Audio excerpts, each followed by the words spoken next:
sexist statement. Kung nagmamadali talaga, halos tumatakbo, babae yan. Kung naglalakad lang na natural, medyo less important yan. Ganon yan. Pero dito wala. I'm not making any sexist. I'm just saying the truth. What is the truth? It's there for all to see. Let me talk about our quest for infrastructure development. 5 years ago, the first thing I made sure was to increase our infrastructure spending to an average of 5% of the country's GDP. This is significantly higher than infrastructure spending of each and past 4 administrations. Thanks to the comprehensive tax reform program that enabled us to fund critical infrastructure projects, today we can see the tangible results all around. MRT-3, with its frequent breakdowns and unloading of passengers mid-rail, was a horror. That was for the daily commuters to endure in the past. Now, MRT-3 no longer unloads passengers but to their destinations. The waiting time between trains had been significantly reduced to 10 trains running at only 30 kilometers per hour before. Now MRT runs 23 trains at 60 kilometers per hour. We have taken away the misery of public commuting. We also pursue the completion of the LRT to East Extension Project by extending Line 2 and adding 2 more stations. We have reduced travel time between Manila and Antipolo from the usual 2 to 3 hours to only just 40 minutes. Thanks to our partnership with the private sector, we are able to open Stage 3 of the Metro Manila Skyway in January this year. This decongested EDSA and other major roads in Metro Manila. On Independence Day last month, also inaugurated the Kalayaan Bridge, part of the BGC Ortigas Centerlink project, which will reduce the usual 1-hour travel time between the 2 business districts in just 12 minutes. Beyond Metro Manila, we are pursuing several high-impact projects that will be completed within my term and perhaps in the following years. It's a question of money. Just this July, we inspected the newly built passenger terminal building of the Clark International Airport.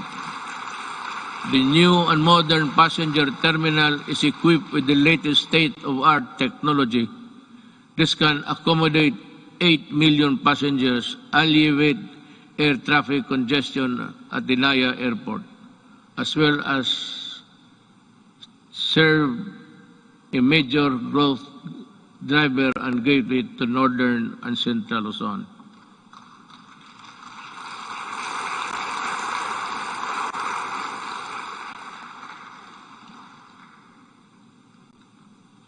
Madali man mapakpak, ang basa ang mahirap.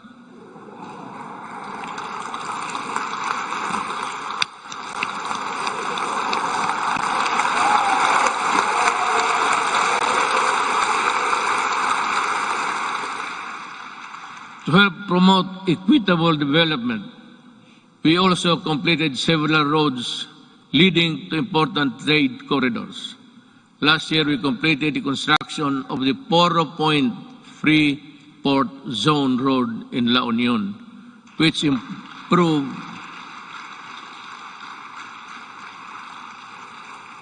nakita na ninyo yan? Wala. Sige lang pakpak. You don't even have a picture of what I'm talking about, I'm sure.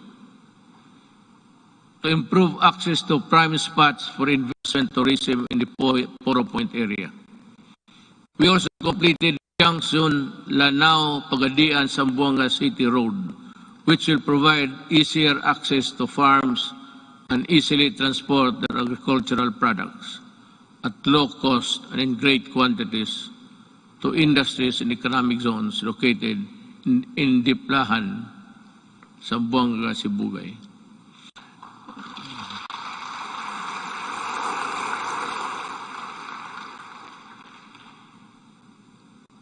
The Sorsogon City in Bicol,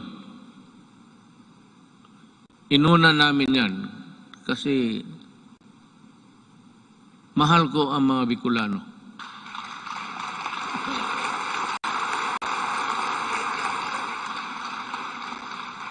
Pangangatawan ninyo yung pakpak ninyo ha.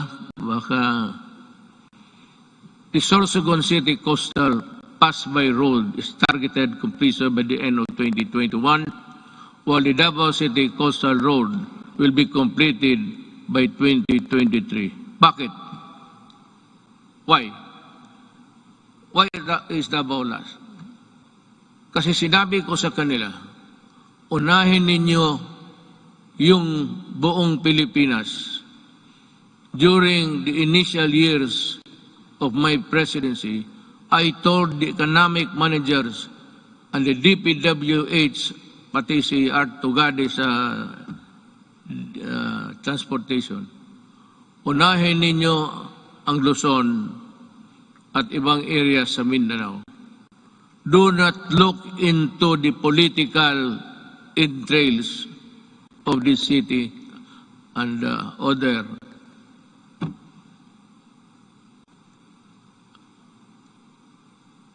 provinces. Sinadya ko talaga na ipangpuli ang Davao. Kaya for the Davao venues, you must understand that we cannot really unahin natin yung, kasi taga dyan ako eh. Kung hindi ako sigurado taga Davao, tapos na yan, pareho ng iba. Kaya lang sinabi ko, make Davao the last priority. At, totoo yan. Sorsogon is a little politics, but that's the territory of our Vice President, Lene Robredo. Are you here, ma'am?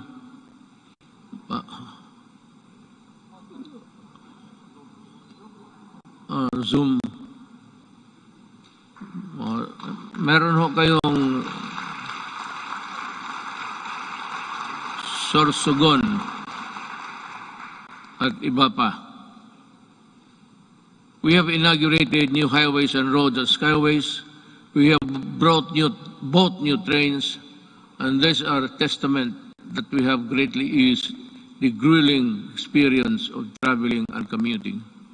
And to sustain our momentum in infrastructure development, I have directed DPWH, DTR, NEDA, Department of Finance, and DBM to be on full speed to ensure that our flagship project will be completed within my term, especially those that could help disperse economic activity outside of the densely populated Metro Manila. I thus earnestly call upon our LGU and private sector partners to help us speed and go for the earliest realization towards our flagship project, infrastructure, and others. Let me dwell about governance. As we improve the connectivity, we work towards greater convenience for our travelers. We have extended the validity of the Philippine passport to 10 years to lessen the burden of our traveling travelers and OFWs. We have also gone beyond merely addressing the 3 million backlog of the driver's licenses in 2016. We also extended for the new cards the validity of the driver's license to 5 years, and addedly, we shall begin the issuance of these driver's licenses within 10 years, which would be good for 10 years if there is no traffic violation. So, punta ko doon sa LTO, maybe you have a good sight. Merong ano yan eh.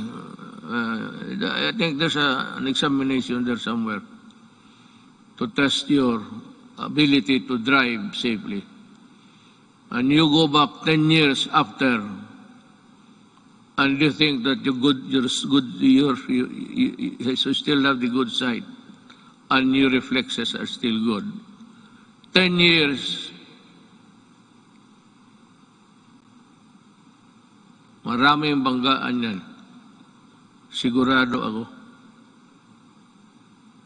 You know, after 10 years, after 5, there should be a stricter measure to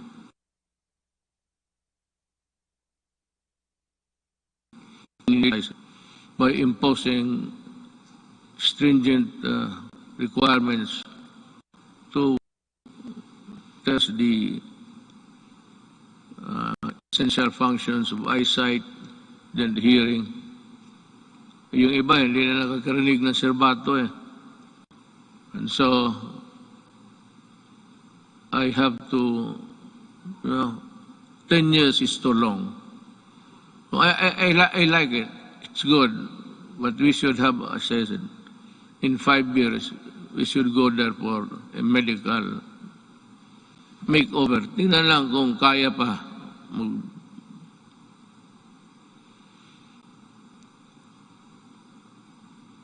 Not only did we extend the validity of the licenses and passports, we also sought to make long lines a thing of the past. By streamlining government processes, these efforts are embodied in the Ease of Doing Business Act, which Congress passed on 2018. Thank you, Congress.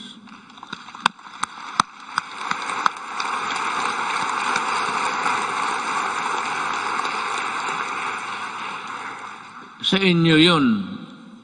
Ako ang nagpirma pala. Ako nag-execute. Pakpak rin kayo.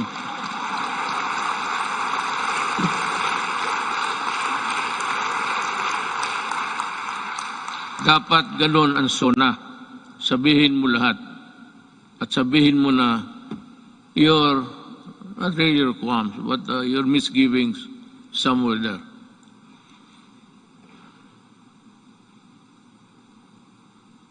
Transactions will be further streamlined with the rollout of the Philippine Identification System, or the PhilSy, to the Philippine Identification System Act. With this, we hope to facilitate better access, better services and access for all Filipinos, even in the far-flung areas.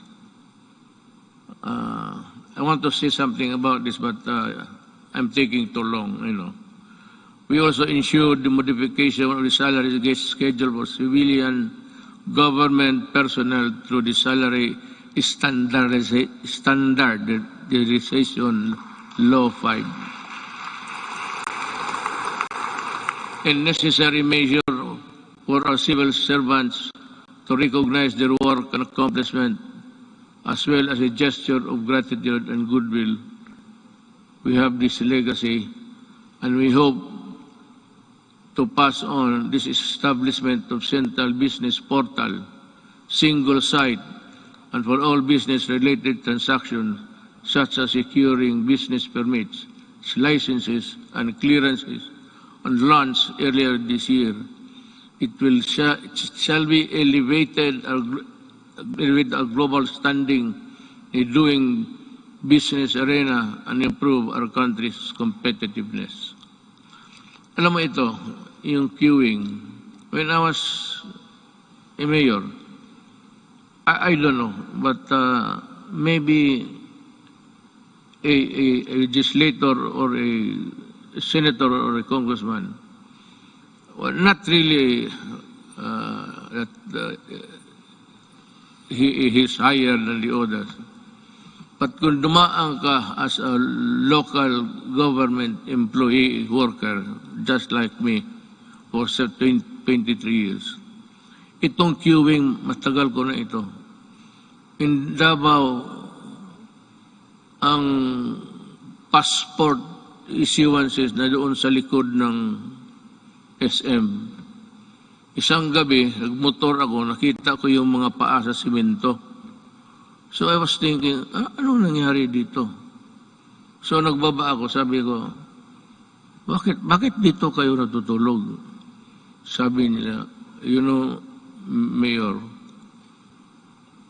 ang pagbukas niyan, kailangan nakapila na kami. Pag hindi, sunod, ibang araw na naman kami. So, I called for the chief of office. And I said, look, I may not be the person above you supervising, but make sure that this thing will not happen tomorrow. As in tomorrow. Tapos tinawagan ko ang itong sabi ko, why don't you give cards? Kung marami sila paglinya, may maglakad na martial, o ito, ikaw bukas, at 4 p.m. So you have to study the time and motion of people doing work. Sabi ko, ayaw ko dito sa Davao. Because Davao, Mindanao, nasa Davao ang ang issuances ng passport. So ngayon, pagka-presidente ko, sabi ko, ayaw ko nang makita yan. Not during my time. Not during my time. Maghanap pa ng ibang panahon. Ayusin ninyo yan. I do not want people queuing under the heat of the sun and rain. Kaya, sabi ko, di magbigay kayo ng card. They should go to one window, magkuha kayo kung kailan sila makabalik. So divide, I said, study your time. And the motion of, the process of, and dito nangyari na because I insisted.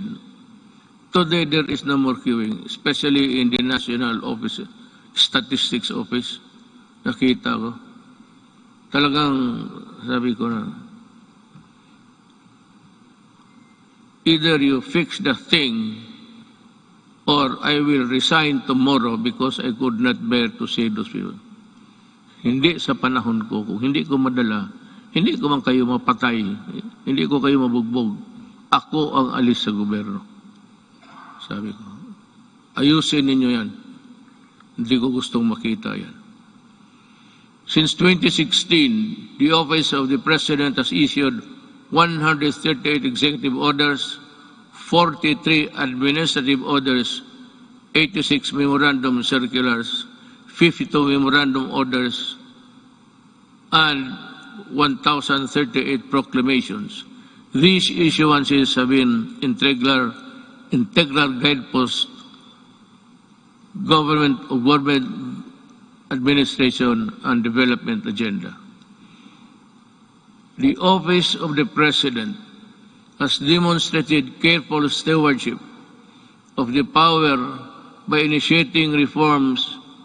We upgraded and improved the system and process to ensure that it can provide the best service to the institution of the presidency and the offices under it, ultimately to the Filipino people. To further promote transparency and accountability in government, We also issue the order of the freedom of information and opens the records of transaction, decision, issuances of all government agencies. In relation to this, we have also Presidential Anti-Corrupt Commission that is tasked to run after corrupt and erring government officials and bring them to justice. Alam mo, I don't know if you perhaps have come to know about this. I have yung pastillas sa airport. There were 43 personnel involved. I fired them all. Talagang pinaalis ko sa gobyerno. Nagbalot mga ako ng pera sa pastillas.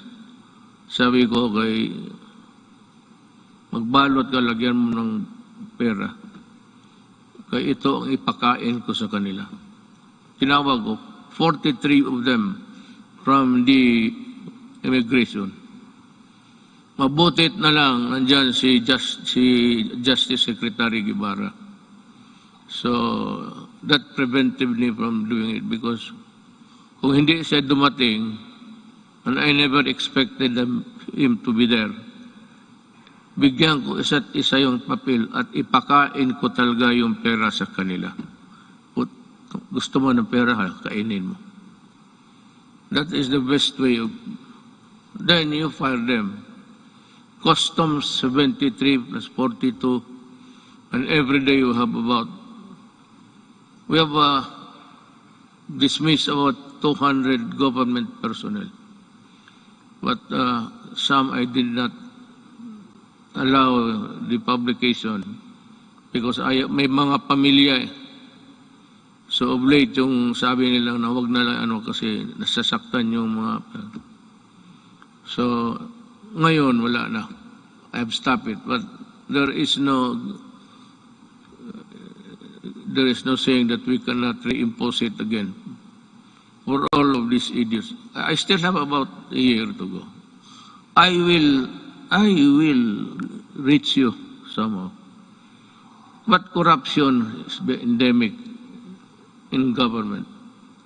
You cannot stop corruption. Nobody can stop corruption unless you overturn government completely. If I were the next president, if you think there's really a need for you to change everybody in the system, then you declare martial law and fire everybody and allow the new generation to come in to work for government. Eh, kung hindi mo ganunin, walang mangyari. Nandyan, it's in the system. Kagaya ng drugs. Sino ba naman maniwala na 9 generals sa police were into trafficking of drugs? And because they are policemen, the charges simply just, disappeared. Because the prosecution, the investigation, which form part of the vital documents in court, wala, nobody was investigating because they are also policemen. Kaya yan kahirap ang Kaya gusto mo, itong mga to, talagang the only way to do it, just call them and say, look for another job. Don't.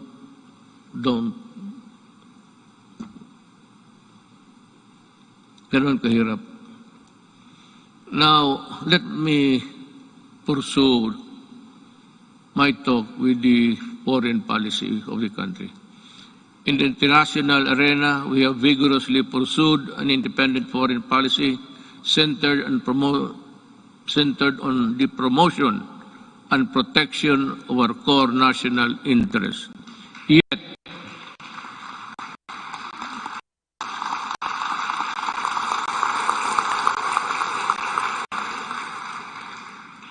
sigurado kayo sa pinakpakan ninyo?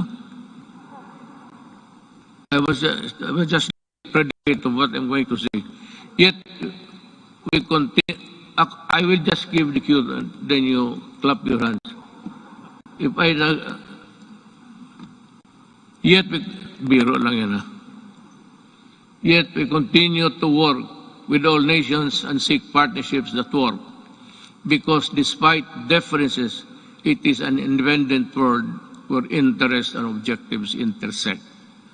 Now, partners heretofore silent for equivocal reasons have expressed their principled positions that echo our own, that disputes and contested areas, the majesty of the law must prevail, and this is most welcome.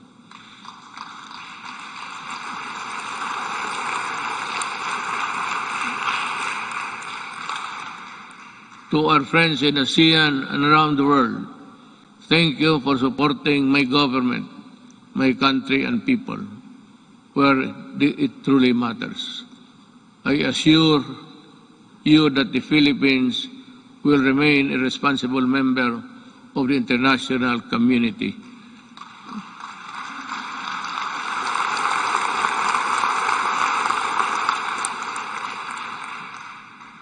And we will work with you to achieve our shared objectives. But make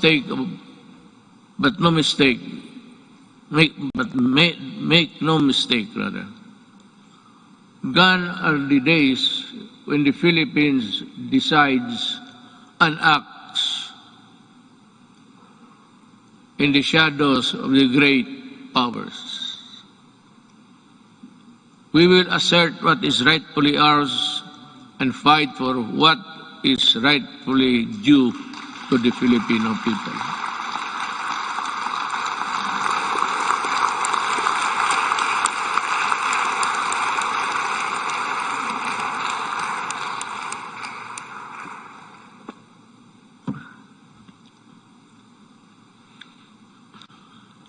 We do not have any SONA every day.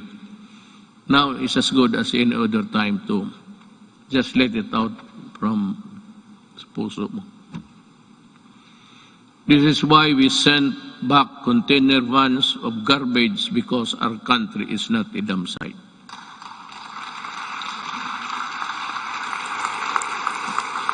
And the first country to do that, hindi ko alam kung bakit, ang Canada. And the container was there for 3 years because hindi alam ng port authorities kung anong gawain nila sa garbage. And I said, isauli mo. I want it done tomorrow. Those containers must be out of our country. Pag hindi kayong lahat, all of you in custody, I'll fire you. That is a good ground for dismissing people for accepting the garbage. Kaya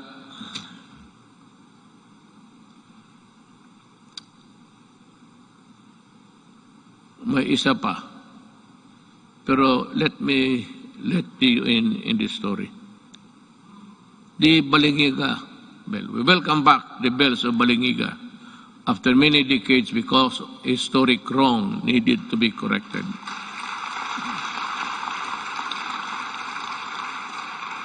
The deal was, I would say, I am in bad faith. Sigurado yan. I will admit it. But this is the real story. The Americans, former soldiers, war veterans, went to see me, I think it was in Aguinaldo, and some military men. And in no uncertain terms, they said that you have been invited by Trump to go to America. Have you decided to go there? I said, no. Why? Because I do not like the way that you are treating my country. Why? I said, for one, and there was the clamor now of Balingiga, you return the bells of Balingiga. So that's a war really sacred also to the soldiers, then it is more sacred to us, in addition to the religion, the Roman Catholic Filipino Church, the church. Sabi nila, why would to make a deal? Si Hogan, he is around. He's a CIA agent. Sabi niya, isauli namin, pupunta ka, because I said earlier in my presidency, there will never be a time that I will go to America. Itong mga media mahilag mag-udyok ganon, bakit ka hindi punta? O arte mo lang yan. Sabi ko, then you watch me. Gusto ninyong malaman. Sabi ko sa Amerika, yes, I might consider going to America. So, well then. O sabi ko, work on it. Ano in just 2 months' time, they told me that the ship carrying the Balingiga bells are on their way. Could deliver it to Quezon. You remove it, you put it back there, kayo mismo. So tulong-tulong sila doon, nabalik na. When Hogan said, so when are you going to go to America? So I do not have the time. But I will go there. Nung malapit na, hindi na talaga ako pumunta. Well, how about your promise? Well, I lost time to do it. I cannot do it now. Pero talaga, in my mind, and the Americans might know it, there was never in my mind a trip to America. Ngayong Balingiga, sabi ko, you massacred one barangay, baryo noon, women and children and all. Pinatay nila lahat. Because that bell, Balingiga, was used to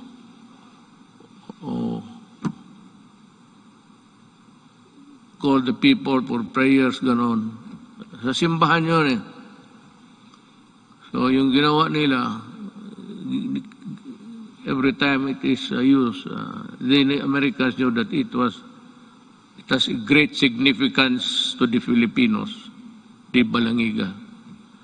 After the massacre of one barangay, how many at the time we would never know.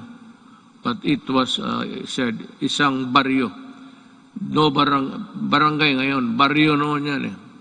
Barrio is an American word. The barrio. They also call the small places in Mexico barrio. The Americans borrowed it from the Spaniards, barrio. So sabi ko, blood, you really got it at the expense of the blood of Filipinos. I do not hurry me up. If I go to America, it will be in my own time. Pero actually, wala ako. I have not been to America for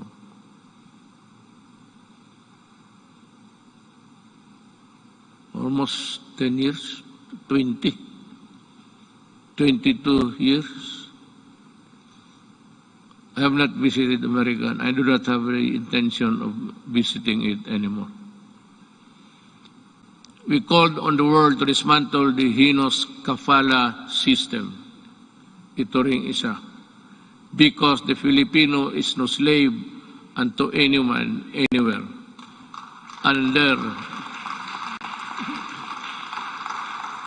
there is no room for modern-day slavery. We help start a new global civil rights movement for the migrant worker. And we asserted the arbitration ruling on the South China Sea clearly and in no uncertain terms, bilaterally, and the ASEAN, and finally at the United Nations General Assembly. And let me talk about that. I said in the September of last year, the arbitral award is now part of the international law and beyond compromise and beyond the reach of the passing governments to dilute, to diminish, or abandon.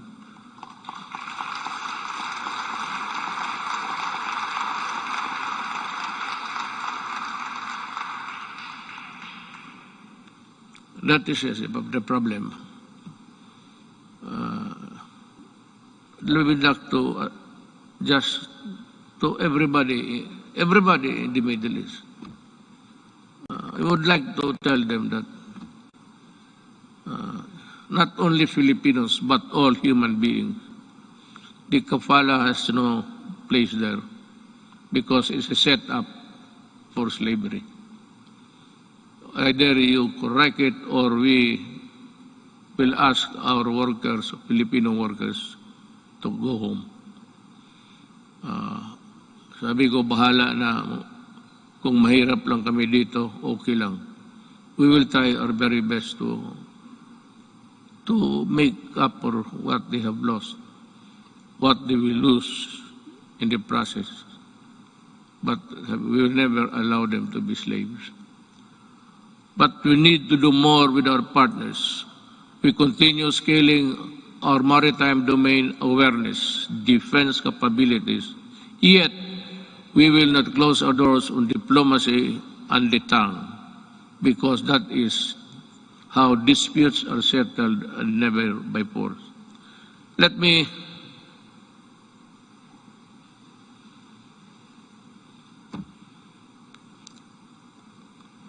alam mo, I respect the opinion. You should be aware by now of how I talk, especially on matters of crucial matters that involves the country. Ito bang arbitral ruling?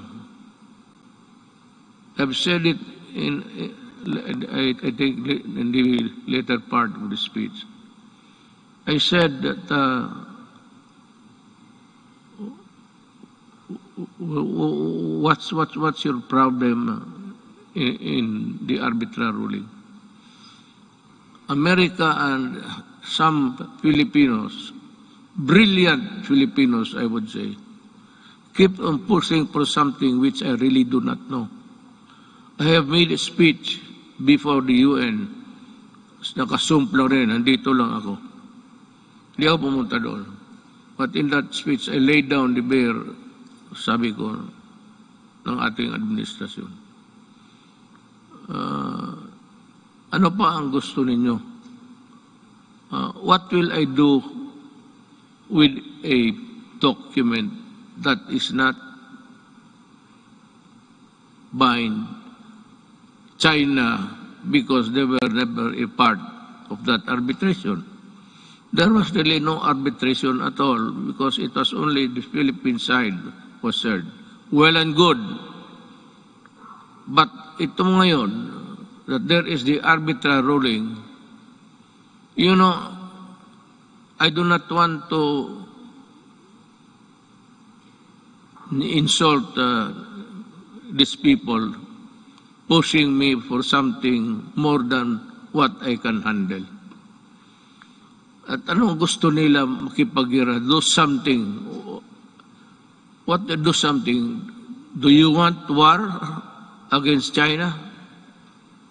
Well, I'll tell you, even on the coast beach of Palawan, before you can take off, the missile of China would be there in about 5 or 10 minutes. It would be a massacre if I go and fight a war now.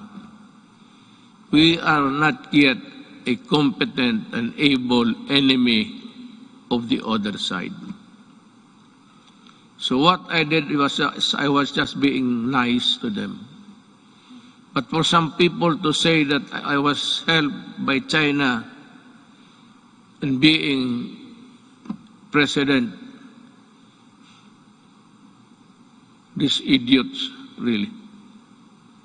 I will never do that. Hindi na bali ako, hindi ma-presidente, hindi talaga gagawin yan. To be, what?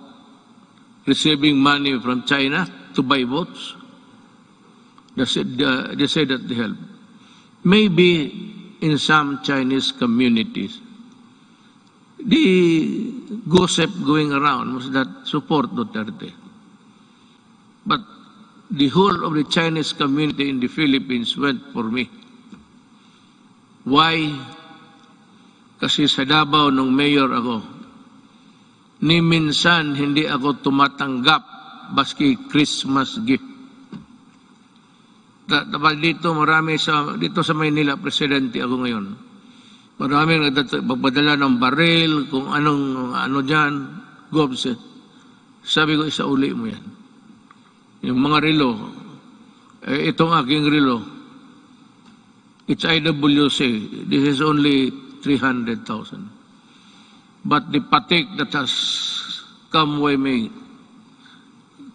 sinauli ko talaga, return it. O pag hindi, itapon mo sa Pasig sa harapan nila. Hindi ako tinulungan ng China. Nag-usap kami ng China civilly, but after election. And after election, I was a good friend of presidency. Until now, when the pandemic struck, the first country I called for help was China. President Xi, sabi ko, President, we have no vaccination program here because we do not have the vaccines. We have not been able to invent one. We might have a hard time. He said, no, it's okay, we'll send you. And he sent us, I donated about 1,500,000 of vaccines.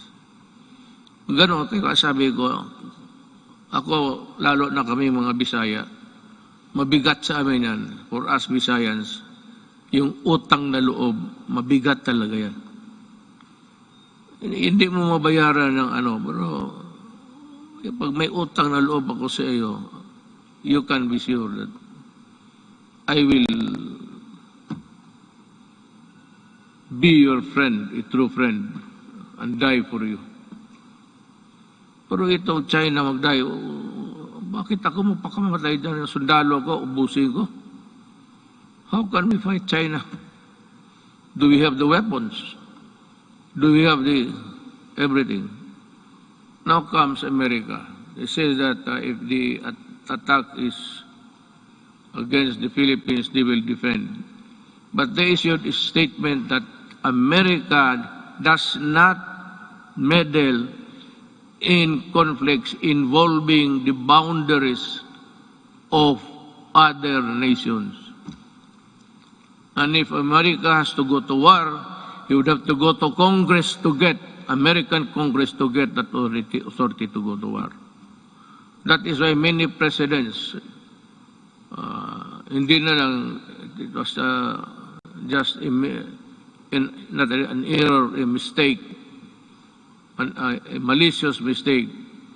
No president has ever been punished for attacking nations, getting into a fight with nothing. And if they come here,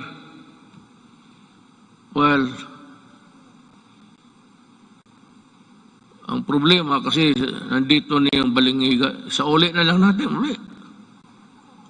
Maybe I'll just return pag ito It's no big deal to ring it until you die. Fulfilling my promise to our coconut farmers and the Filipino people, my administration has worked with Congress to pass the Coconut Farmers and Industry Trust Fund Act.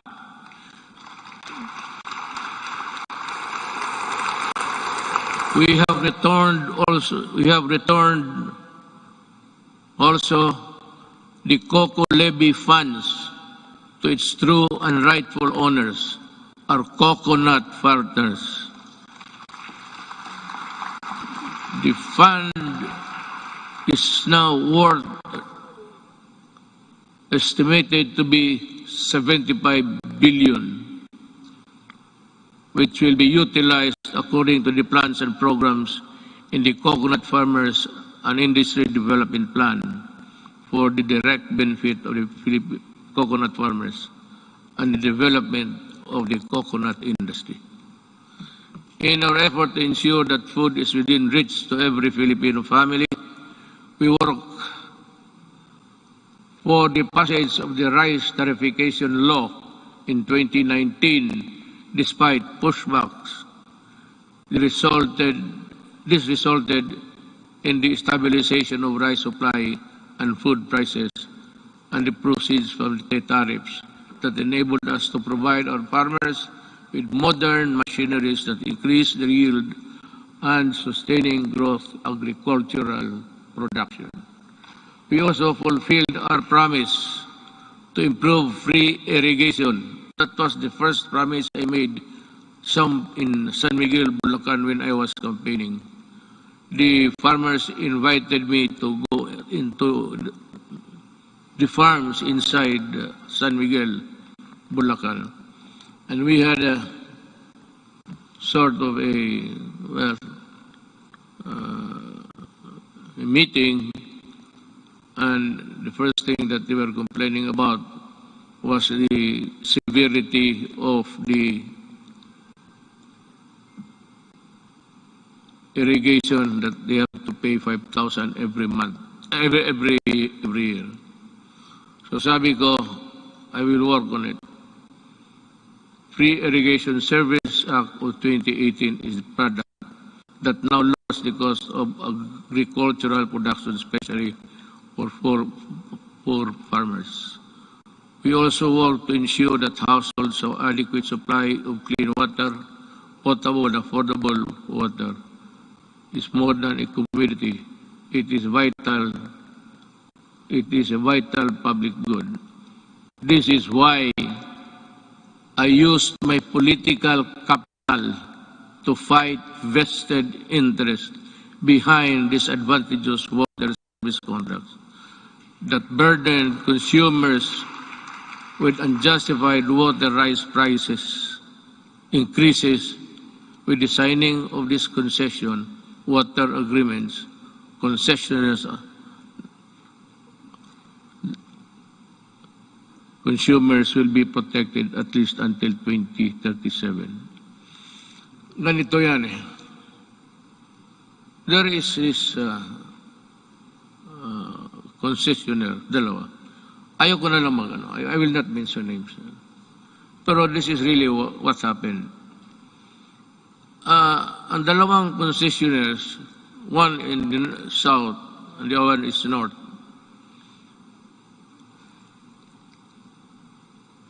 As the rich cartel dito sa Southeast Asia, ang kinakapture nila ang electricity pati tubig. Dito sa tubig, in this contract with water concessionaires, we made so many concessions that really, sabi ko, if you look at the contract and look at the anti-graft law, talagang it's all anti-graft. All of the sentences, even the period, and question mark there. Bakit? Sila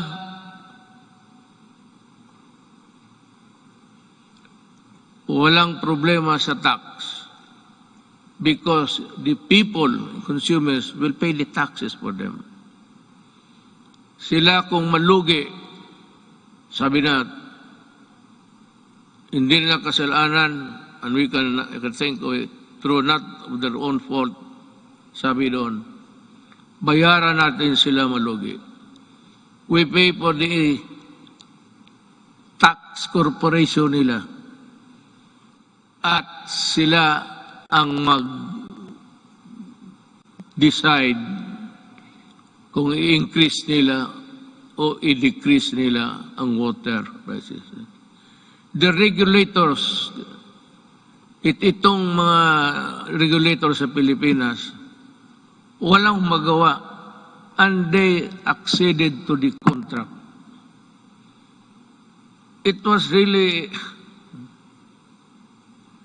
I do not know how to put it. Kaya ako nag-pardon, di ba nagmura ako? Sabi ko, biro mo kung malugi sila, babayaran pa natin. Tayo ang corporate tax nila. Tayo ang magbayad. And it's a cartel that service concessionaires are part of the cartel of Malaysia and Indonesia, and they form part of that mother corporation. Itong mga sa Pilipinas, pati Malaysia, Indonesia, they are just, kumbaga sa storya, chapter lang yan sila. It's being controlled up by the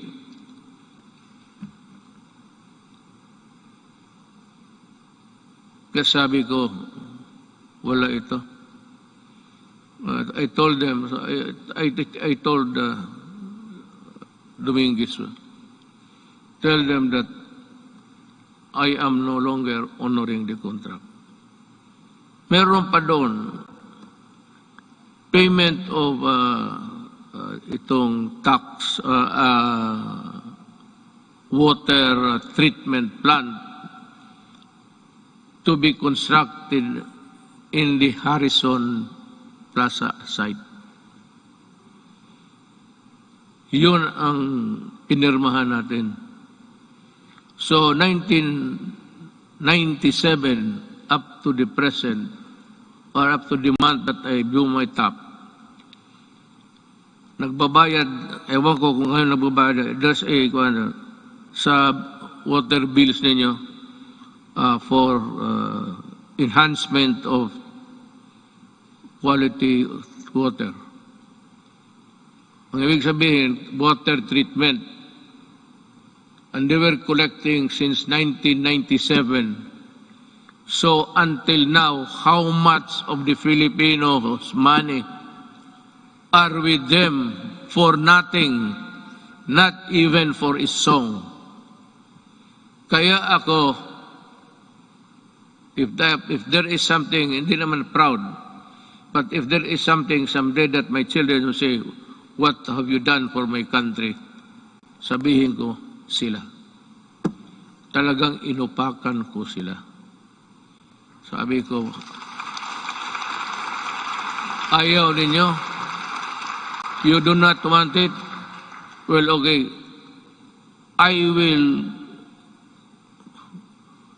will just confiscate your system and call the military to operate it. I will exercise the eminent domain and expropriate all of your assets here. Kasi gagawin ko.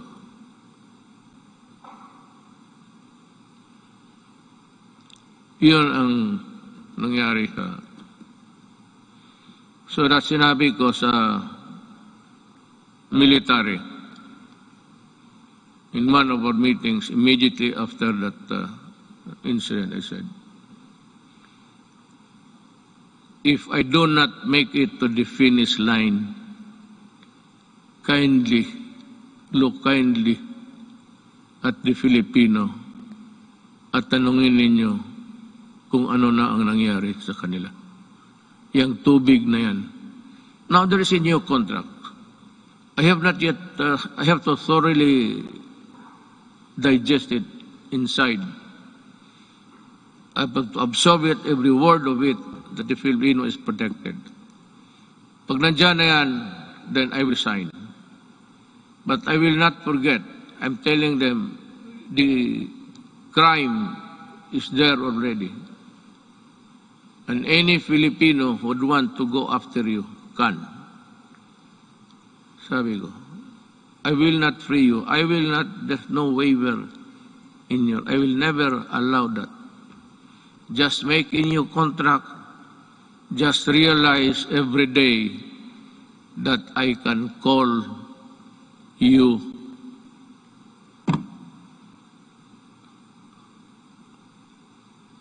itong frequency ng ABS-CBN. Yan ang pinaka-ideal kasi frequency is everywhere.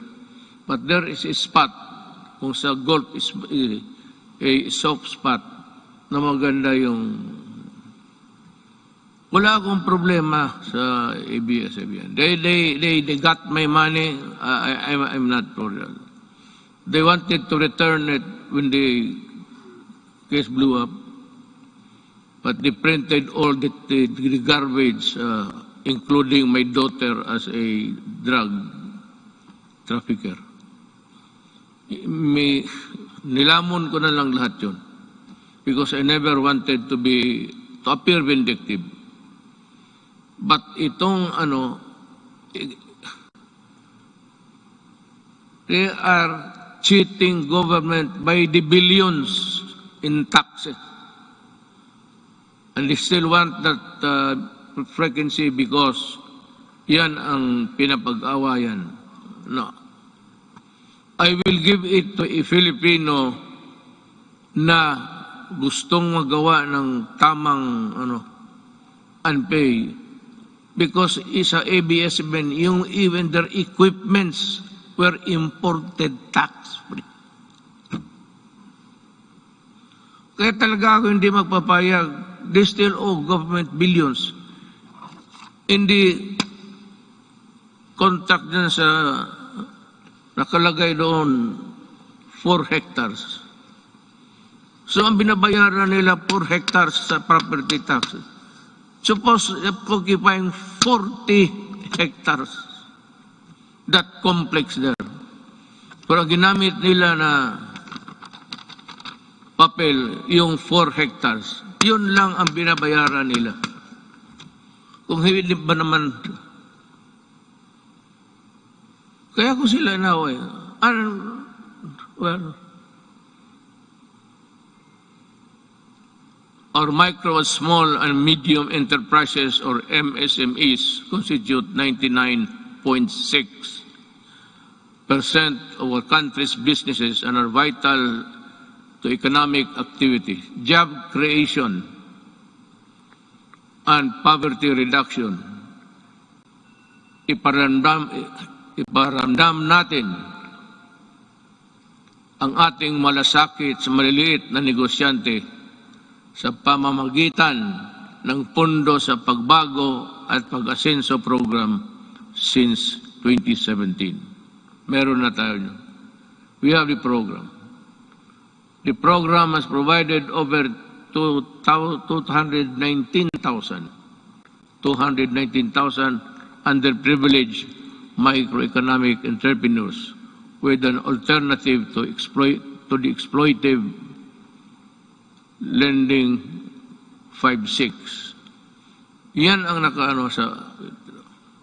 You know what? Maybe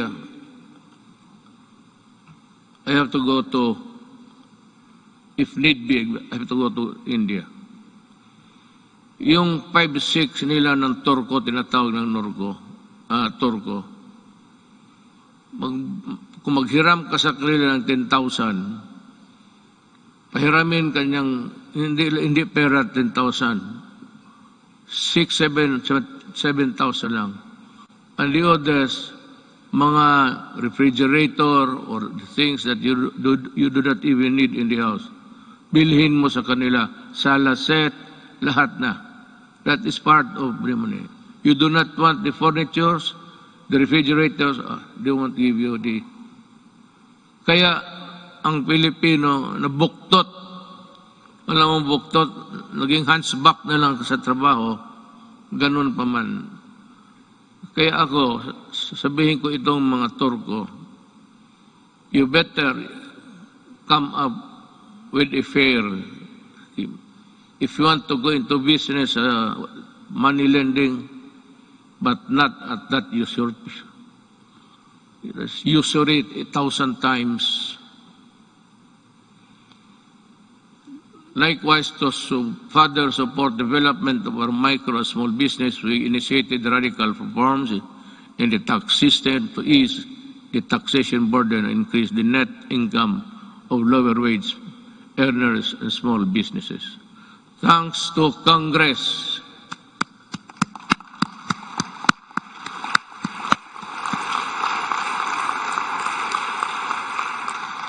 Yan, hindi pa ninyo alam ha.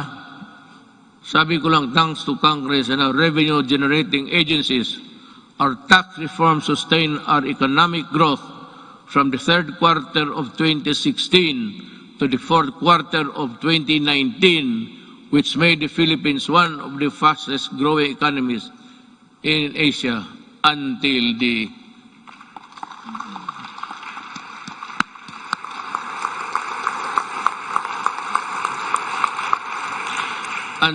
the pandemic scores. Yan talaga ang, well, I don't know what's the plan of God. That is something which hit us right in the heart.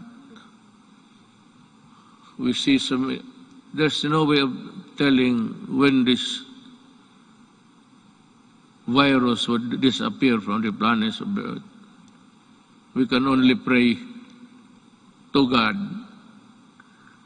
to look into our direction and decide on what will happen to this planet He created. However, tax laws are not always perfect, and that is why every now and then they have to be revisited to see if they are at pace with the changing times. Let us therefore continue to monitor the relevance and the impact of our tax laws on individuals and private institutions to prevent serious damage on their financial health. Going now to the social and health issues. To unburden of people from the hefty cost of tertiary education, my administration worked with Congress to pass a landmark legislation that had remained unpassed for so many years. The Universal Access or Tertiary Education Act in 2017, which provides free education to college students and state universities. Thank you, Congress.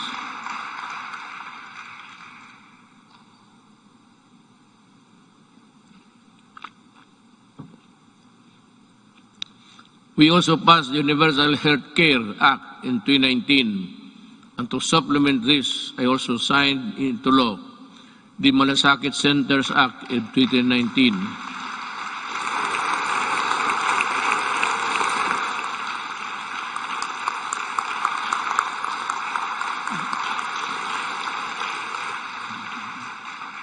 Kasi ganito yan eh. Pag ang pobreng Pilipino na sa ospital, magpunta pa siya doon sa kung saan makahingi ng tulong. So, ang ginawa, just like in Davao, ginawa namin, yung lahat na kailangan, yung internal revenue, kung nandyan, business permit, dyan na lang sa isang lugar, medisina, kunin nila. Dyan mismo sa ospital. Hindi na sila maglakad-lakad.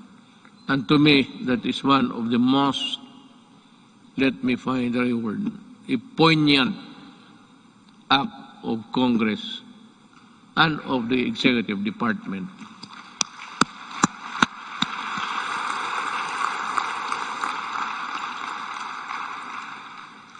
Legislation which was sponsored by Senator Bongo.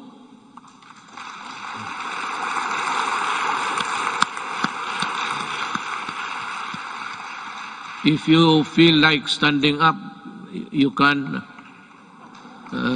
Senator.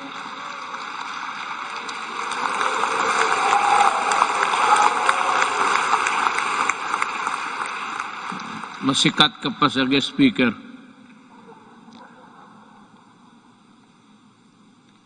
Unburden our peoples with the tedious process of going to various agencies and offices in order to avail assistance from government. I am pleased to report that we have already established 130 malasakit centers across the country. That has already helped millions of Filipinos in their hospitalization needs.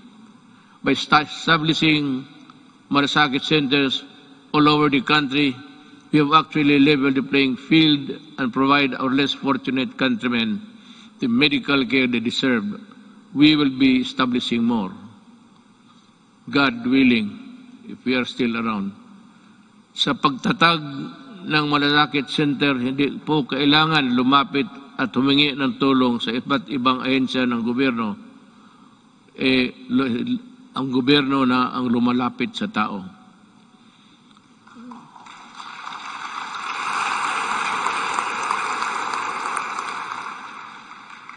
So, let us talk about COVID.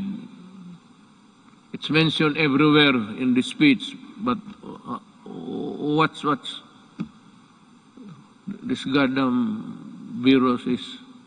I have to admit, back when I decided to answer your call and run for higher office, never did I imagine that my presidency would not only be judged by how I made good in my campaign promises in fighting illegal drugs, criminality, corruption, but how well I led our nation during the global pandemic. Hindi na ako makapronounce ng buti, baka mayroon na ako. May ambulansya ba dyan? Mukhang iba na ang... I cannot pronounce the words. I hope this is not a symptomatic. Prior to the pandemic, we recorded our lowest debt to GDP ratio since 1986, the highest revenue effort since 1997, the highest credit rating in the country's history, yung sa bangko. Because if your rating is high, it's easy to borrow at maliit lang ang interest. That is the dynamics of a rating by Fitch and Poor, mga ganon. So, and the lowest rates of unemployment and underemployment and poverty, well, it's still there. It is beyond dispute that our economic governance fundamentals were robust when COVID-19 hit us. I am sure that much can be said about the way we took on the daunting challenge of preserving lives while sustaining our momentum towards the developmental, dito na lang ako,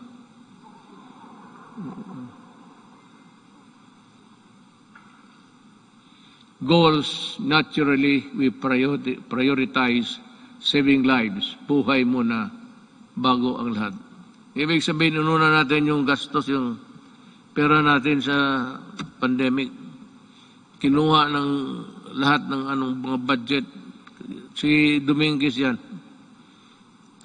Yun ang ginamit ninyo sa Bayanihan 1 and 2. Doon natin kinuha yung pera. We move quickly to safeguard the well-being of every Filipino through preventive and responsive health and safety measures and broad inclusive social amelioration programs, or SAP. Thanks to the support of Congress, we launched the most extensive social protection program in our country's history with the Bayanihan, passage of Bayanihan 1 and Bayanihan 2.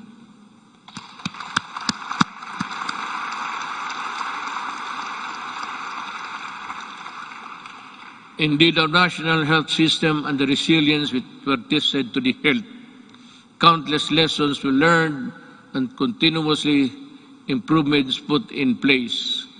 Kahit anong crisis ay kaya malampasan kung tunay na may malasakit at bayanihan.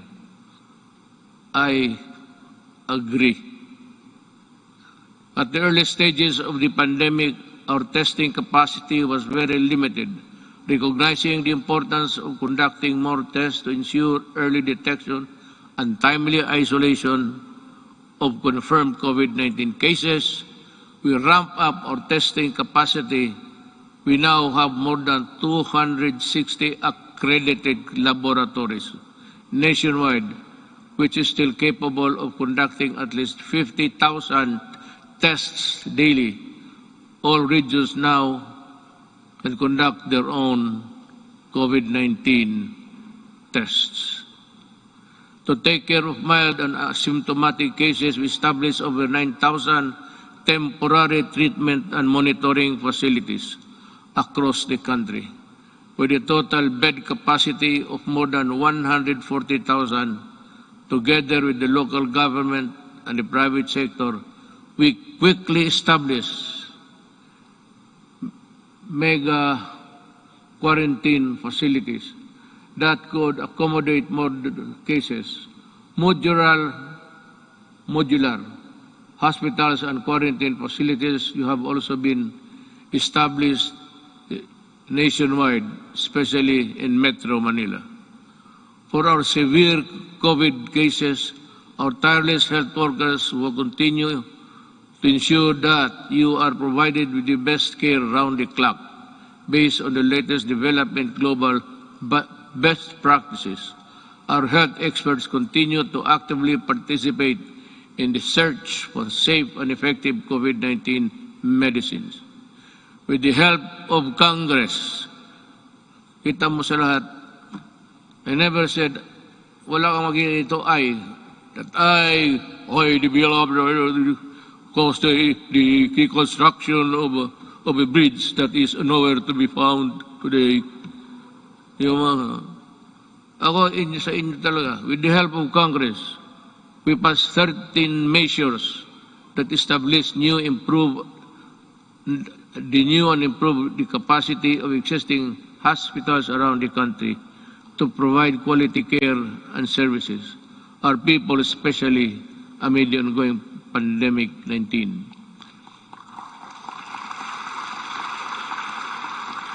This includes establishing new medical facilities in Mandaluyong City, Bacolod, and Davao Occidental, increasing bed capacities to existing health facilities. In Quezon City, Ilocos Sur, La Union, and Palawan, the upgrading of health facilities in that area to include Leyte. Currently, we have received over 30 million doses of COVID-19 vaccines. We expect to at least receive 36 million vaccines this month, and in August, we have inoculated more than 7 million Filipinos which have received the first dose. At least 17 million. Well, I think the landscape, the health landscape of the country continues to improve as we, with the continuous approval of COVID-19 vaccines, we are ready to boost further our daily vaccination rate. And I also encourage our local government units to hasten their rollout and strengthen their inoculation program. San Juan City, for one, have vaccinated 70% of their population in a month's time. Saludo ako sa inyo at kay Mayor Zamora. We cannot continue living in the shadow of this potent enemy, especially now that science and medicine has proven that it is possible to live, if not entirely defeat this virus. The health and safety protocols we put in place have proven effective in slowing down the spread of virus. But the best solution is still vaccination. Am I to mataas na ba? Kasi kung mataas na, putulin na lang ninyo itong gumagalaw dito para sabihin ko, wala naman akong mabasa. Pag matagal na, those who want to go home, raise your right hands.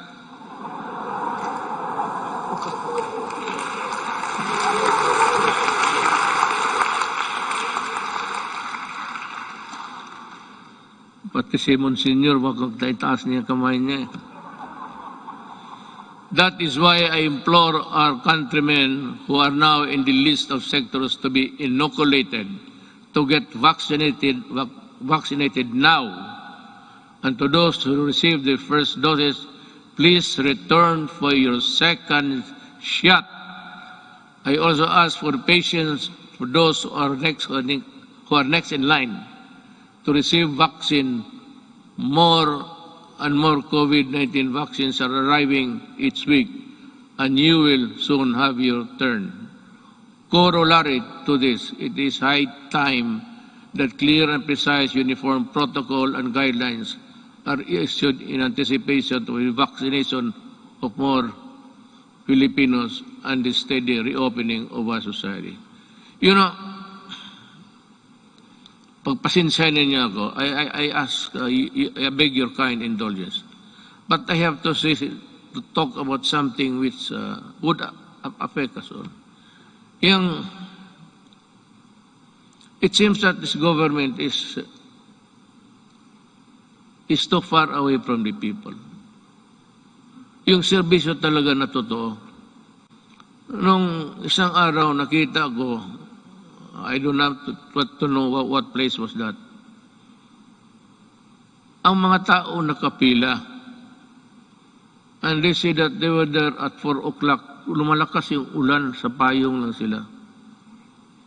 So nanonood ako sa report because I listen to the report every morning. Makukuha mo sa mga radio station yan eh. So I was having breakfast. I was listening to their TV. At nakita ko yung mga tao nakapila doon, malakas ang ulan. Sabi ko,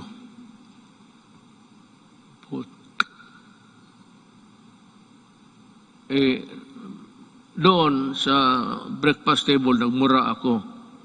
Pero dito, good boy man ako kay may mga religious dyan. Baga. I just call on the National Task Force Against COVID-19 to see to it that this happens. I mean the protection. We have spent enormous amounts of resources to build our capacities to overcome this pandemic. We cannot afford more lockdowns, lest our economy bleeds to the point of irreversible damage. Balitang ko, bakit mo papilahin? At sabi kasi doon, libre lahat na, wala nang ano. So nagpuntahan yung mga tao, nagpila, kasi wala nang lista-lista. Pero sabi nung ito, alas 4 pa sila.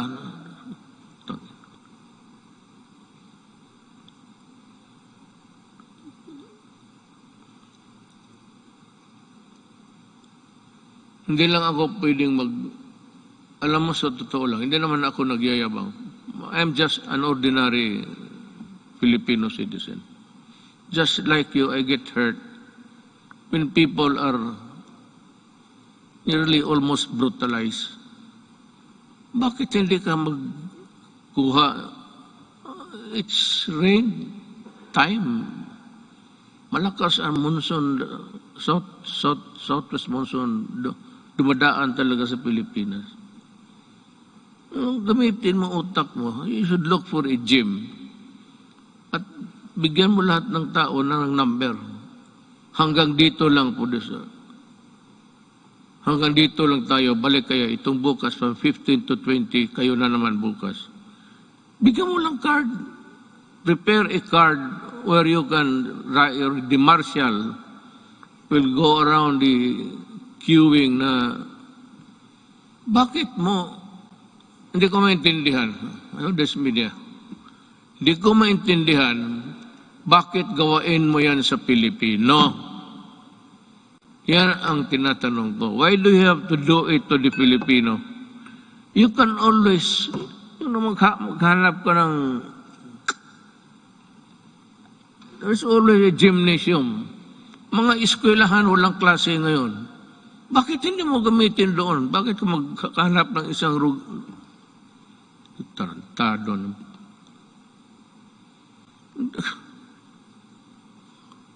Kaya lang ako, well, it is to my chagrin, because gusto kong lumabas. Itong PSG lang na ito ang, sabihin ko sa inyo, huwag kayong magpresidente. Wala talagang, sabihin ko, maliit ang sweldo. Wala ka. If you're not there really for mag-corrupt ka dyan, well, it would make you a billionaire overnight. But kung magtrabaho ka lang ng ganito, ako presidente, gusto kong lumabas doon, sabihin ko, hoy, bakit ganito to? Bakit ganon kayo ka-stupido?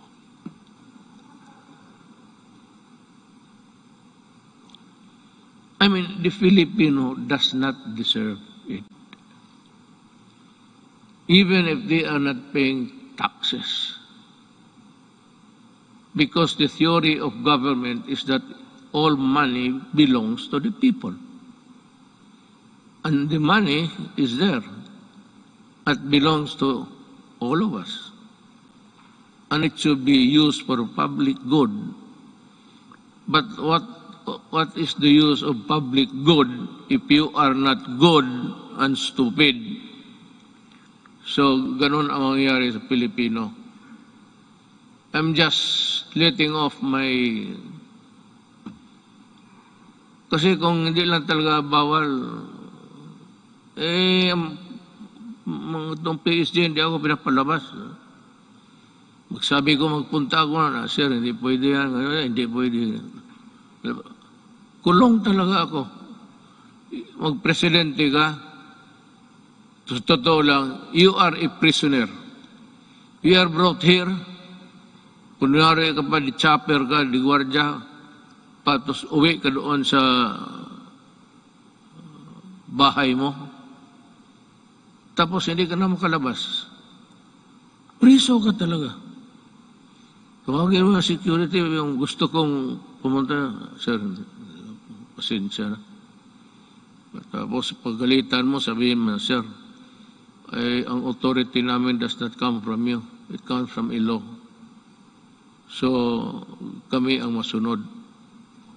Talaga, sige ka, pero bunch of papers, if you read it, hanggang umaga, trabaho ka. Sweldo mo, ganun lang. Just give me 219,000. Tapos ganun ang trabaho. Mag-isa ko. Butit ngayon, kaya nandito yung asawa ko at dito yung anak ko. Nabubuhay yung loob ko, mag-uwi ako sa bahay ngayon. Looking forward. Today is my last State of the Nation address. But this is by no means my swan song. I shall never cease to implore Congress to pass vital and critical legislation as well as to push the entire government to ensure nothing less than the full recovery and revitalization of our country. But to do this, it is necessary for us to first overcome the crippling fear, anxiety, and uncertainty that was caused by the threat of the COVID-19 virus. Well, I really do not know what to do. I have to listen to the task force. This is a group of people volunteering to be a collective advisor, or that would give you the advice collectively, we put it that way, na sila ang magsabi. And we're just waiting for the word.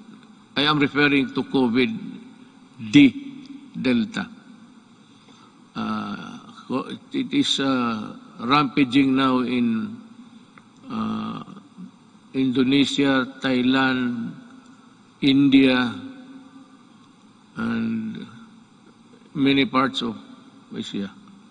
And ang sabi doon sa the Western medicine says that it is far more aggressive and far more dangerous, and it can cause death easily than the COVID-19 original. So this is as good as any other time to say it. If says that it is really dangerous, you have to go back to lockdown. If there are many people in other parts of the world killing as many than Delta, if ever it will spread, we have it here now. I hope it will not go any further. But if something wrong happens, I'll have to be strict. And I have now my word that there will be, just like what happened in the early days. Kung ganon ang COVID-D, saan tayo pupunta? And if it requires a new vaccine, we do not have it yet. I don't know what, maybe we'll just have to pray for salvation. Sabihin natin, Diyos, we have done everything, but this time we are really put hard on these things that happen. Rest assured, we will exert every effort to ensure the lost livelihood of our affected countrymen. I have recently signed an executive order creating a task force that will shepherd the country's national recovery employment recovery strategy. The task force recently partnered with the Employers Federation of the Philippines to implement the reforms Rebound and Recover program that aims to vaccinate qualified workers to fill in more than 1 million jobs. These jobs will be created by business association in the fields of construction, information, technology, POP, and electronic to our business association. Thank you for joining in our effort to bring back lost income opportunities for our workforce.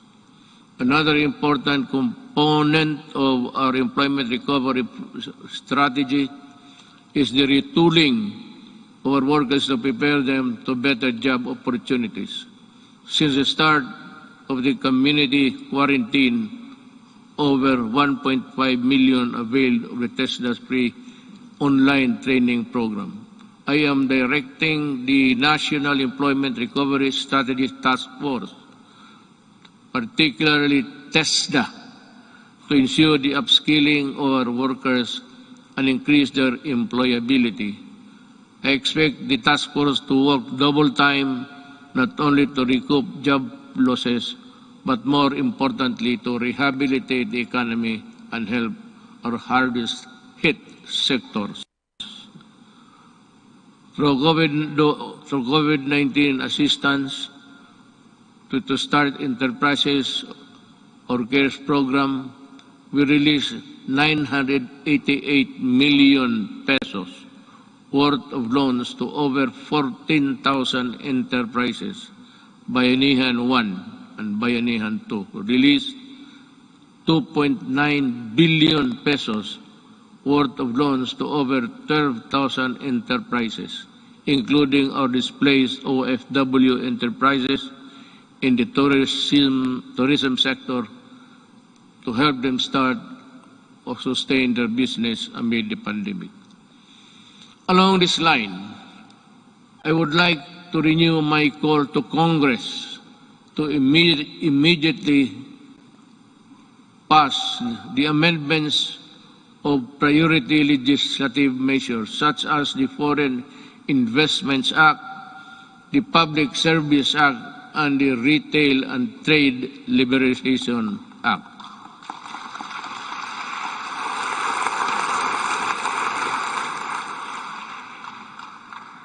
Your applause went well ahead of its realization. You have to work on this, guys, and well, I'm sure that we can have a respite of this contagion in your own little way. Finally, I would like to reiterate my call for Congress again to pass legislation to establish a single agency that shall focus on and respond quickly to the needs and concerns of our OFWs. I pray that our next leaders and our future generations will not squander our natural resources and fight for integrity of our environment in a manner fiercer and more effective than my administration had ever done. The pandemic has taken so much from us as a nation, but like other adversities that tested us time and again, it can never take our courage and resilience and the spirit of Bayanihan 1, or rather Bayanihan, and the value of the malasakit are now indelible in us Filipinos. We shall use these gifts to forge ahead towards a better normal.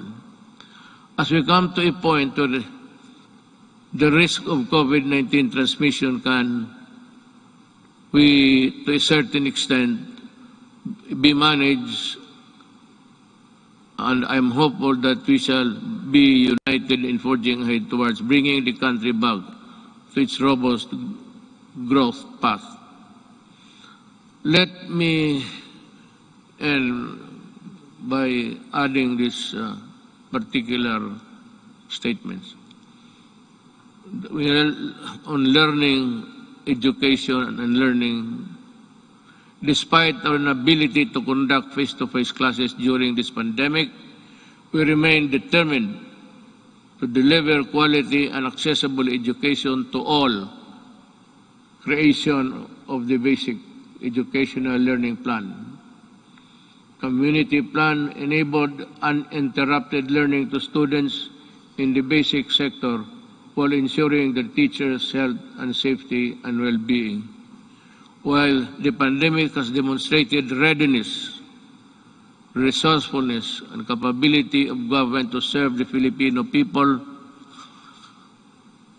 through the use of ICT and digital services, it has also shown its inherent deficiencies and weaknesses. As such, that I ask Congress to pass an e-governance act that will set up transition of government processes to digital age. I'd like to add something on the protection of our overseas Filipinos. I also ask Congress to pass a law creating the Department of Migrant Workers and Overseas Filipinos. Kailangan po ito because they are suffering they suffered not only yesterday but they are still suffering now with so many inadequacies in both our government response and including the monetary assistance. To ensure that there is a department that is solely focused on addressing the needs and taking care of the welfare of our countrymen abroad. Before I end, let me also touch on the environmental protection. It has also been 13 years since the Supreme Court Trumandamos ordered the rehabilitation of Manila Bay. Unfortunately, no immediate substantial action to comply with the Supreme Court's order was undertaken until 2019, when this administration started its long overdue rehabilitation. As of May 2019, all illegally operating open dump sites surrounding Manila Bay has been shut down, while 151 out of 187 LGUs surrounding the bay have now access to sanitary landfill.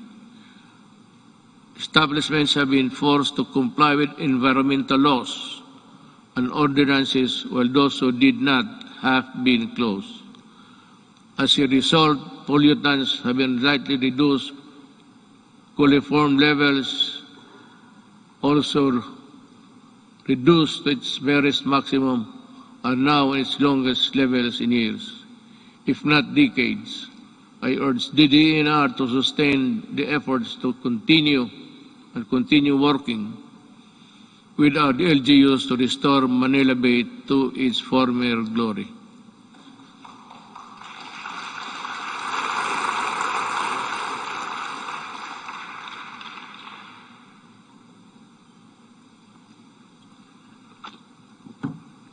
You know, just one little thing before we end. Yung pag-ano sa Manila Bay, where there is the corner where all of the garbage by current, by action of the current. Nandito marami sa likod ng Luneta.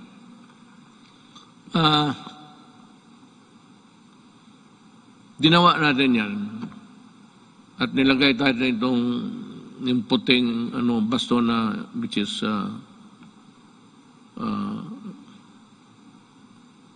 scattered into small pieces. Nawawala minsan yan because of the waves. So every now and then, we still have to replenish because we cannot change the nature of our shores. That is how it is. It is not a permanent fixture there, doliform. It is there from the mountains, and we break it down and bring it to the sea. But that would occupy that place, irrespective of there is a high tide or low tide. Nakakatulong yan. At nawawala yan. And the only way to do it is to replenish it until we can think of a good alternative of how we can process the whole thing back to its normalcy. If there was really normalcy at the time or at any other time in the past. On the resilience, again, dinagdag ko na lang ito. So time is good, and as any other time again, to ask you, in line with this, we hope to pursue the creation of public entities dedicated to managing emerging and re-emerging diseases. I thus fervently ask Congress to enact a law creating the Center for Disease Prevention and Control and the Virology and Vaccine Institute of the Philippines. We must support them. Baski gaano natin kahirap, however poor we are, I think that the Filipinos, given the proper support and the things, the equipment that they have to use, we can, I am sure that the Filipino brain can also process or make vaccines in the future.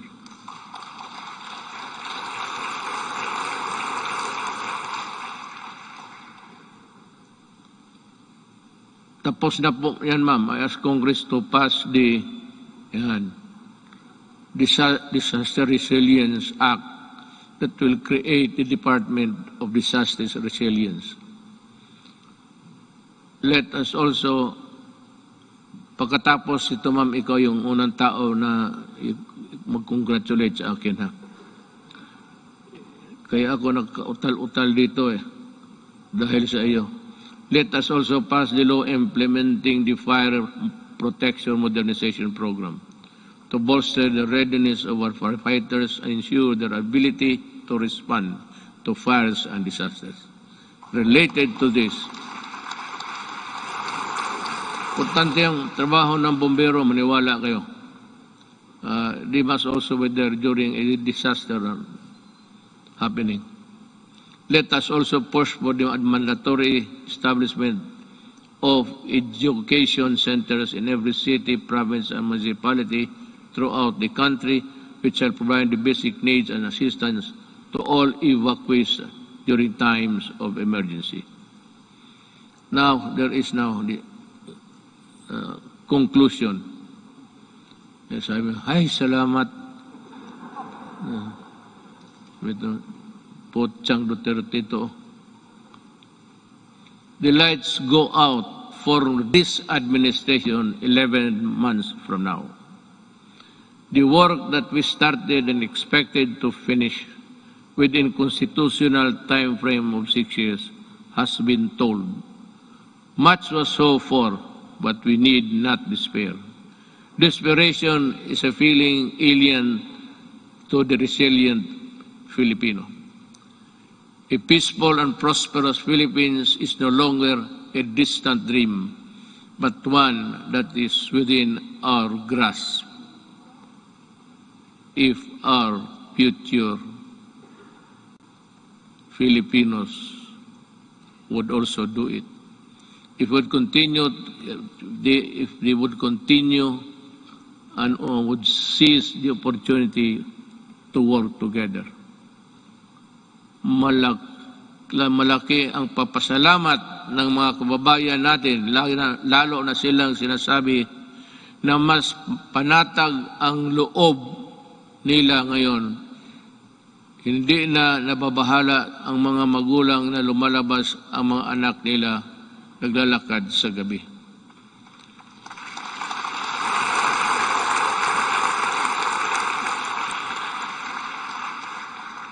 I will not elaborate on anything. You can draw your conclusion. Alam mo, when the Filipino, a father, a mother, or a child naglalakad sa gabi at siya ay gaya ng iba, even in America, you go into the inner cities of LA and New York, Washington DC, there's a corner there, they say, do not go there because you'll not come out alive. Ganon, kung hindi maglakad na sila, puro takot na lang ang nasa loob nila, ma-hold up sa jeep, tapos pati yung taga-ombudsman na buntis, patay pa, pati yung bata sa loob ng tiyan. But just to get the money to buy shabu. Because when the monkey is riding on your back, yung katawan mo hindi mo na maano. That is why you need to higop, sip. Kailangan mo maghigop at kailangan mong pumatay pag wala kang pera, hindi naman talagang papatay. Maybe not. The mind is not ready for that. But in the struggle, you put up a struggle, if you have the owner of the money, talagang papatayin ka kung hindi mo ibigay. Yan ang ayaw ko. Kaya nung na-mayor ako sa Davao, ganito, mga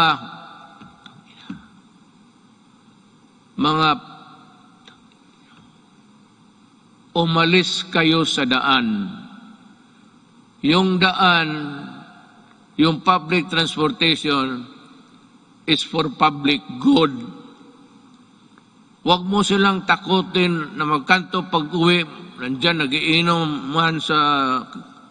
Yan ang hilig ng Pilipino. Mag-inuman. Hindi mo malaman ang mga nag-uwi na babae, they have to take another route that will be longer because nandyan mga standby. So the streets are unsafe. Hold up, pinapatay. Sabi ko doon sa Davao na lang, wag na lang ako dito sa Maynila. Hindi naman talaga ako nakikialam dito. Pero alam nila, alam ng pulis kung ano ang gusto ko. Magprangkahan tayo. Sabi ko sa pulis, isauli mo yan. The roads, the highways are for law-abiding citizens of this country. Yung mga kriminal, yung mga, the dregs of society, wag ninyong gamitin yung mga daan, hindi para sa inyo yan. And I will see to it that you are not there. Be sure that when I pass by, I do not see you. Because if I see you, I will dance with you. Isauli ko.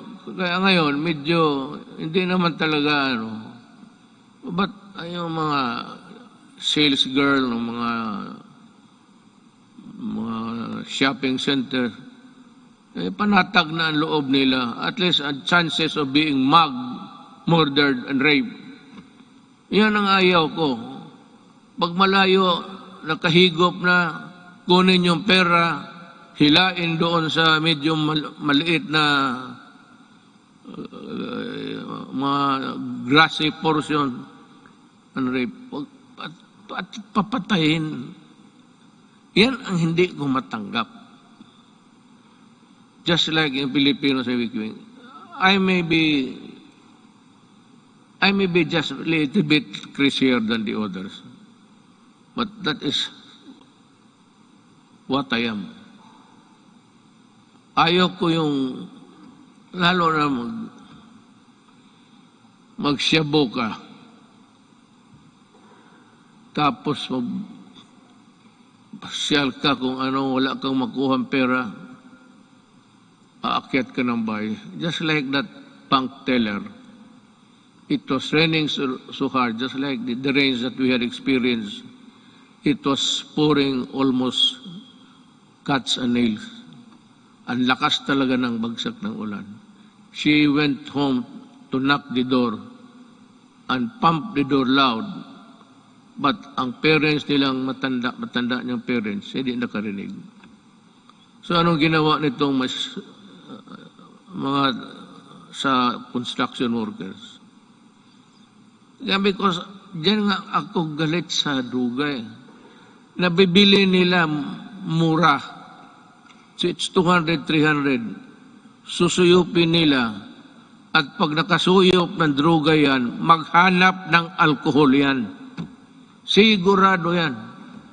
Pag tama ng alkohol, pati yung ng droga, it shrinks the brain. Yung babae, she was just picked up and brought to the construction site near the house. Tapos, ni-rape doon, pinatay, sinunog pa. Oh, yan ang hindi ko talaga maintindihan. I cannot recall yung bata na 3-year-old rapin mo. Ang problema nito, ang nakikita nila, ang patay ng mga kriminal. Well, how about the victims on the other side? Bakit hindi ninyo tignan and see what these criminals have done to our children, to our wives and daughters? May listahan kayo. Ang listahan ninyo doon sa namatay, hindi ba kayo maligaya niya, wala ng kriminal? Pero pag tinrin mo dito, ilan ang patay na inosente, pati pulesko at sundalo na mamatay dyan. Baka akala ninyo kriminal lang. So that is my lamentations, and I just want you to hear. In my 5 years in office, we made real change in governance to the reforms we pursued. However, for this governance,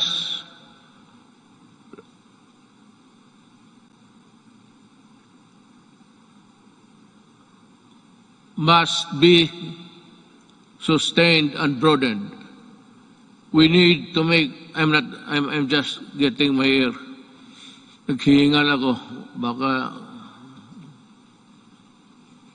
Baka dito ako mamatay pagka-presidente. Iba na ang pitik ng ano ko ngayon. Ng kasing-kasing ko. Kasing-kasing is puso. To make every public servant responsive to the needs of the people and enjoin every Filipino to assert the right to demand malasakit from their leaders until everyone lives with dignity, well-fed, educated, healthy, secure, disciplined, and empowered to contribute to the national development. I will not be forever be president. But ang kulang sa Pilipino is assertiveness.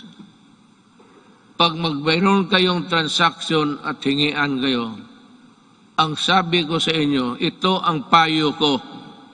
Murahin mo, sabihin mo, nagtatrabaho kayo at kami dito. We are following papers and you are sitting on your ass, on it.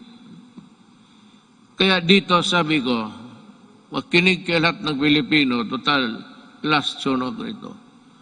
Pag may mag-follow up kayo, permit, clearance, at maghingi ng pera, murahin ninyo, sabihin ninyo, yan, sabi ni Duterte, sampaling ko kayo kasi ako nagbabayad ng buwis.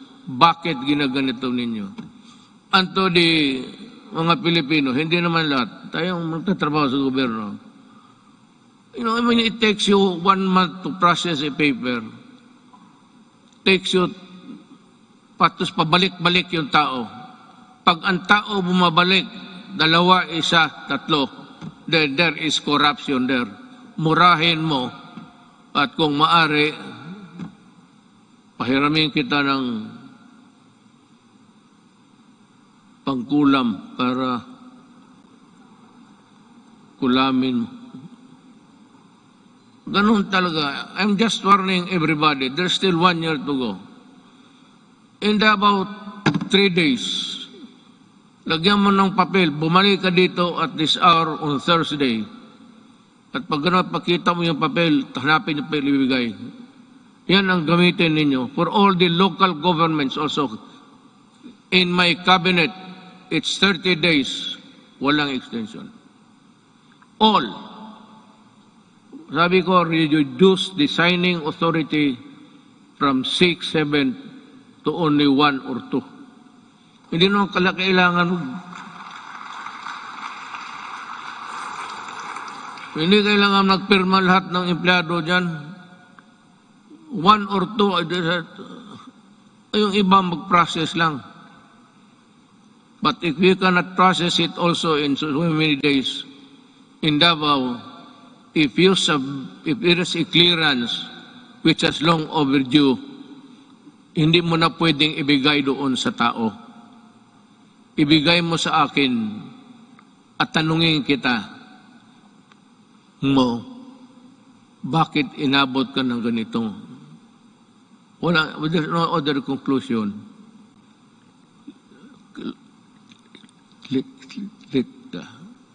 Corruption. Kagaya, what is true in Davao is true for the entire Philippines. Mabutit na rin yan, nakapagsalita ako ng freely with you. Total, last ko naman itong SONA. Mabuti ang malaman ng tao na ganon ang ginagawa nila. It's not there. Hindi man nila nilagay ang mga ganon na wala mang mura dyan. Be careful. We need to fight and subdue narrow vested interests and ensure that our gains will benefit to the greater number of Filipinos, especially those who have the least in life. We have laid down the groundwork and are continuing to push for landmark reforms and key accomplishments to the last day of my term. I have full confidence that the Filipino spirit, pati ako nagmamadali na, naiihi na kanina pa eh.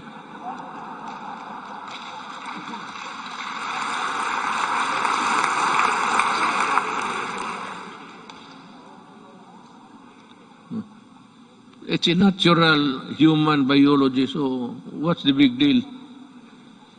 Bakit kayo magpakpak kung napaihi na ako? Sa bagay, alam ko rin, nahiya kayo magtindig. Puno ang pila nito pagdating sa CR maya. I have full confidence that the Filipino spirit will persevere and triumph together. And together, let us rise as a nation. Thank you.